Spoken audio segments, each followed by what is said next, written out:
ፈቃድ በልቤ ላይ ይሁን ሰኝ በራስ ማልሆነ ቀድመህን ከወጣ ከፊት አልፈራም ብርቱ ነኝ አባቴ ጥላ ስር በምቾት አድራለሁ ዘመኔን ባንተ ስር ታረኩ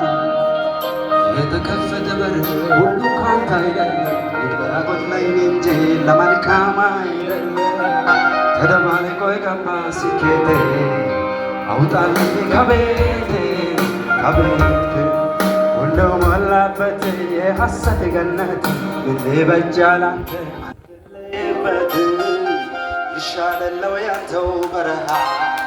ሳላይ ስጋብኝ የምቾትን መንገድ ካልሆነ ካልመጣ ካንተ ዘንድ የነገን ቁጣ ይፈራለው ሰግቼ ለምን ስጋብኝ የምቾት